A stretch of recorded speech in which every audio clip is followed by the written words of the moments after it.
Subsabro and Wayfair here. Today got this one right here. How Elden Ring ruined the Dark Souls multi-boss fight. Let's react it. Fighting two bosses at once is nothing new to the Souls games. Yep. Father Ariandel and Sister Feet, Bell-End Gargoyles, Ornstein and Smegma, Ass Eaters. Every title in this series of games has featured a boss encounter where you have to juggle multiple enemies at once. To varying degrees of success. To varying levels of success. A lot of these boss fights are talked about fondly, and some are even considered to be among the greatest boss fights ever made. And for good reason. From Software definitely has a knack for designing these kinds of boss fights, and over the years they've had time to hone those skills. So why aren't Elden Ring's multi-boss fights talked about in the same way? Well, first it's important to understand what makes Souls boss. I think it's because Elden Ring is on a different level of like speed. Like Dark Souls 1, 2 and even 3 felt more strategic and not as fast-paced as Elden Ring. So there's a game where multi-boss fights could actually work better. Boss fights great or maybe they're just well designed. First place. Bosses reinforce the core gameplay loop that's at the heart of all of these games. When you walk through a fog door, you're met with an unfamiliar and seemingly insurmountable obstacle and told, kill it. You try your luck and probably die a lot, but not before getting a taste of what the boss is capable of. You respawn and try again, and again, and again, gaining a better understanding of the fight each time, of the attack patterns and how best to respond to them, of what skill or combination of skills the boss is testing, be it parrying, your awareness, DPS, or even your sanity. Fucking Mikolash, man. This boss. With each subsequent attempt, you're rewarded not by the boss being made weaker, but by you becoming stronger with all of the information and experience you've gained, unless you're fighting the bed of chaos. Your eventual victory is satisfying because it feels earned. Oh, this was quite sad. Like Gwyn, Lord of Sin, I think his moveset is really nice, but the only problem I have with this boss here is that his parrying windows are like too big. This makes the fight a complete joke. Especially for the end boss of Dark Souls 1, this was pretty underwhelming. But it's not, if you just fight him normally, he's a well-balanced fight. What once seemed impossible, you managed to overcome. Not by bashing your head into a wall until you did, but by learning and adapting. Now, let's add another boss into the arena. Where you once had to learn a single enemy's attacks before, you now have to master two enemies at the same time. This may seem like a cheap way to increase a fight's difficulty, but it doesn't quite work like that in practice. From Software doesn't design two separate bosses for their duo fights, but rather one boss that just happens to have two separate character models. What the f does that mean? Alright. Hear me out. The past games follow a very distinct design philosophy in all of their multi-boss encounters. The two enemies don't function independently. When Dark Souls 1 throws it felt like one boss was more passive than the other one, you know? Another boss at you, the game accounts for that. The Bell Gargoyles are for all intents and purposes a single boss. Literally so in the first half of the fight. You have to lower the first gargoyle to about half health before the second one spawns. And when it does, the first gargoyle begins to behave differently. Whenever one gargoyle is trying to brutally murder you with its halberd, the other gargoyle enters a more passive state, which it stands still and breathes fire. Its passivity, however, does not mean that you can entirely ignore it. During this second phase, the player has to be much more careful with their positioning so as not to back themselves into the fire-breathing gargoyle. And his argument is probably gonna be like, the Elden Ring bosses are both like very hyperactive. Gargoyle. Additionally, there's the constant threat of that gargoyle going on the offensive. So both bosses must be kept on screen so that you can properly respond to their aggression. The two remain in perfect synchrony with each other so that the player never gets completely overwhelmed. The second boss is more so an extension of the first one's moveset rather than its own independent enemy. More methodical. The Bell Gargoyles are in essence a reimagining of Demon Souls' Man-Eater's boss fight, where you have to fight two similar flying enemies with the second one spawning when the first one is lowered to half health. Dark Souls gives them a wider boss arena and more clear telegraphs between their aggressive and passive attacks. These changes emphasize the importance of two things: how the boss's attacks interact with each other and the arena that you fight them in. But no fight illustrates this quite like Dark Souls' most notorious boss fight, Ornstein and Smo. Smo is a fat lumbering giant who can gap close, but takes a considerable I amount think this one was well balanced. of time to do it. Ornstein But a is true a challenge. crack-addled blue hedgehog who can get on top of you faster than you can say. America's tits. It's fairly clear right away that Ornstein is the easier boss to focus down, since he's the one that's constantly in melee range. But what you do about the constant threat of Smo bonking you with his hammer? The arena has these 6 pillars that you can use to interrupt his attacks where he charges at you, giving you some time to focus on the crackhead with Use the same tactic with Godscan Duo. the sphere before repositioning to regain distance from Smo. Each boss serves a unique role in delivering this singular boss experience. Their varying behavior can seem suffocating and devoid of any openings at first, but it is exploitable. You have to use the tools given to you to find those chinks in their seemingly impenetrable armor. This design philosophy continues into Dark Souls 3. Sister Frida is a brutal boss fight that has a double boss encounter just for one of its 3 phases. Yet it's still beloved by countless players because it adheres to those same conventions. 1. Create enemies that complement each other, and 2. Place them in an arena that properly accommodates the additional boss and their moveset. Frida is a human-sized enemy of average build, at least by soul standards. Her attacks are fairly aggressive but don't have immense range, so her arena doesn't have to be that big. The rectangular shape of the room means you only really have 2 directions you can retreat to the back of the room or back near the entrance. The sides give you enough room to space her attacks, but if you remain passive, you'll quickly find yourself backed into a wall. The only real way to get to safety is to get past the woman with the scythe trying to kill you. This creates a sense of tension that would be lost in a more circular arena. Now, let's add Papa Ariandel to the fight. He's a big boy. Takes his vitamins. I don't know what he's got in that bowl, but he's been eating good. His body takes up the entire width of the arena, and his large size means that he doesn't take long to get from one end of the room to the other. Fighting him alone in this room would be miserable, let alone both him and Sister Frida. Luckily, after a cutscene that perfectly contextualizes the change in setting, we're placed in a larger arena where we have much more freedom to respond to Ariandel's attacks. Additionally, Frida's aggression is significantly dialed back. She's much more likely to use ranged attacks like Hoarfrost Stomp before it was broken. I love this attack. The ice begins to build frostbite as soon as it appears below your feet, and then explodes and deals significant damage after a brief delay. The attack is designed so that it's extremely easy to dodge, so long as you're expecting it.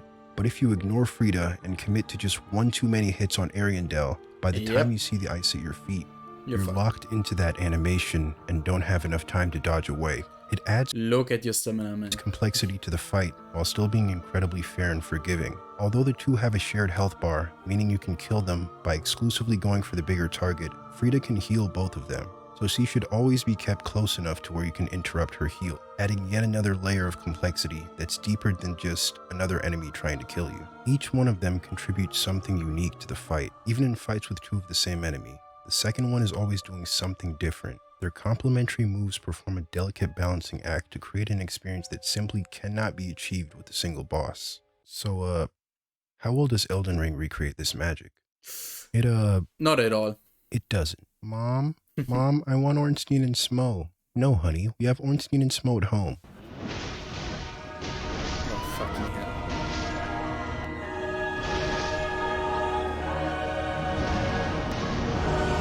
I think they just expected you to use Mimic Tear.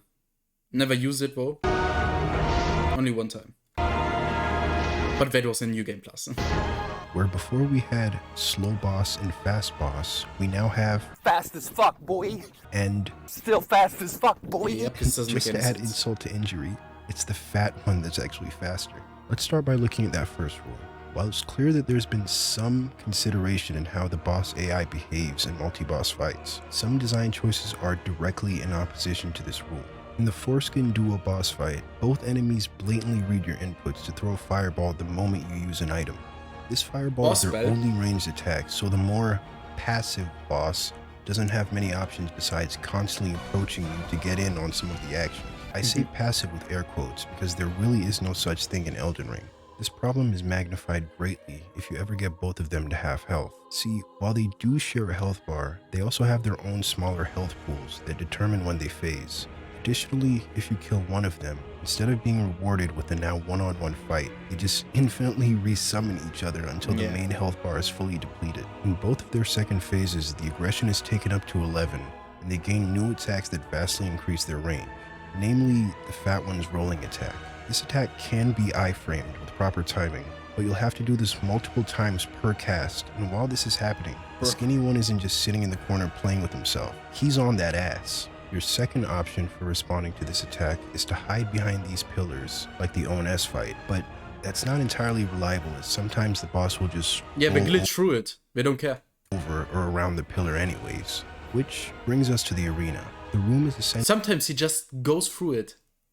It was so annoying. a scaled down version of the ONS arena, and I can't for the life of me understand why they'd make it so much smaller, considering arena size and the player's ability to keep both enemies on screen are directly related. The cramped quarters just further highlight how poorly the boss's movesets interact with each other. Rather than being complementary, boss attacks overlap in ways that don't account for the other enemy in the room. Each boss demands your full undivided attention and will punish you for giving it anything less.